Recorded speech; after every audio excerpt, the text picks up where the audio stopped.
And what's your idea about the US-ASEAN relationship? But during the era of Joe Biden, obviously he forced ASEAN to pick sides. And with Donald Trump in power, has he produced any what type of strategy, policies vis-a-vis this region, Southeast Asia, ASEAN? Maybe not yet. I think they don't know much about ASEAN. You'll take time.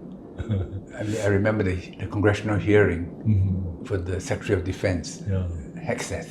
Oh, that's true. He couldn't identify any country in ASEAN. That's true. Trump didn't even know that China is part of BRICS. So they have strong emotions, a strong view, but they still lack knowledge. But give them a few more months. ASEAN has a very clear position. China will become more and more important to us. China is a historic opportunity. Bilateral trade is about $1 trillion. That's true. Chinese investments are everywhere. Connectivity is improving. Even the Vietnamese, the Thais are linking up by train. So all this is good. But the deep instinct in Southeast Asia is the closer you are to China, the more you must diversify. Because otherwise China will have too much power over you. So whether you're Vietnam or Indonesia or Philippines, all of them do not want to be subservient to China, but they want to be close to China. So I tell my American friends, if you force us to choose, you will not like the answer. But if you don't force us to choose, every door, every window will be open to you. And you don't have to pay a cent. So I think America will gradually move into that position. And I have a view, perhaps slightly Chinese bias. I was in Geneva. I gave a talk there. I tried to compare the China's role in Asia vis-a-vis ASEAN and the US role in Europe vis-a-vis EU and NATO. I said China as a big power, China respects ASEAN neutrality, centrality, nuclear-free zone, and we put everything, most important priority to economic development, win-win economic cooperation. So the largest trade zone, RCEP, and more. But the United States, vis-a-vis Europe, it's NATO's philosophy, keep America in, keep Russia out, keep Germany down. And then European leaders, you fail to realize what's your own fundamental interest. And you follow the Joe Biden and his policies, and then you lost peace, lost development, lost prosperity. I don't know whether you share my take or not. So this is Europe. This is the history of Europe, where there are always powers in contention. And no one, ever since the end of Rome, has been able to dominate all of Europe. That's true. So if you are a European scholar and a student of European history, or European looking at your own history, then the Peloponnesian War and the Thucydides trap is the prism through which you analyze today's Europe. America influenced the war, still has GIs in many places, military bases, but now says Europe has to look after itself.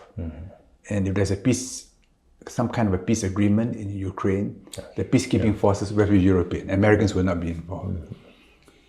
So this is a shock to the North Atlantic Alliance. You cannot use the Thucydides prism to look at Asia, because in Asia, every time China recovered, it dominated. And it dominated not by military force, even though it always had strong military forces, but by exploiting the size of its economy to influence behavior. So if you are my friend, I'll benefit you. If you are not my friend, you benefit less. And this influences behavior. I call this, the US philosophy is a friend or foe. Chinese philosophy as a civilizational state is a friend or potential friend. We have a much longer vision, so I have patience. And finally, a question concerning a fascinating topic. It's about multilateralism and multipolarity. And basically, even you look at the Munich Security Conference, this time the scene is multipolarity. That's something rare for Europeans to admit. That's important.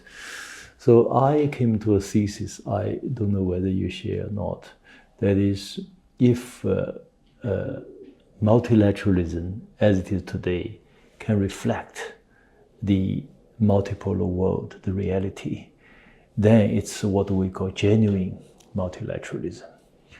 If it's not, it's as Joe Biden talked about, rule-based. That's very narrow scope of multilateralism. So it's we call it fake or semi-fake multilateralism. I remember Angela Merkel when she was still chancellor. She was in Davos 5-6 years ago. I was there, and she said, we have to make a reform of international system, institutions. Otherwise, China does not wait for us. So China go ahead with BRI, with New Development Bank, etc. So he said we have to reform. Otherwise, the rest of the world do not wait for us. So I think this we prefer, we support, we endorse multilateralism, but they should reflect changing times and changing reality. This multipolar world is already there. What do you think of this? It's difficult because the Western countries have dominated the world for so long. They think that their own ideas are superior. They recognize that the democracies have problems, but still they think they're superior. When they were strong and self-confident, they promoted liberalism, which should respect a diversity of views, but all within a Western framework. Now, those liberal ideas within Western society have come into crisis because of immigration. For instance, I don't think they can ever absorb, fully assimilate Muslim populations. So they're in a bit of a crisis. In a curious way, who are the liberals now? In the best sense of liberalism, it is China and India. Because China and India say, my relationship is not based upon you becoming like me. Jai Shankar, the Indonesian External Affairs Minister, said recently at the Munich conference, he said, if our ambassadors in the West behaved the way your ambassadors in India behave, you will find it unacceptable. But they come here, they don't know the place, they're immediately judging us. Oh, you shouldn't be doing this, you shouldn't be doing that. And I give you a mark, 3 upon 10, Singapore, 2 upon 10. They give you a mark. You look at the top journals, New York Times, Economist, Financial Times. They're experts. That's true. And they are very quick to give recommendation to governments. That's true. They don't live there, their knowledge is shallow, but they are full of wisdom and advice. That's true. Indians and Chinese don't do this. We say, look, it's interesting, you have your characteristics, we try to understand, and which was why. And this is very important. 70 years ago, between India and China, they had the 5 principles.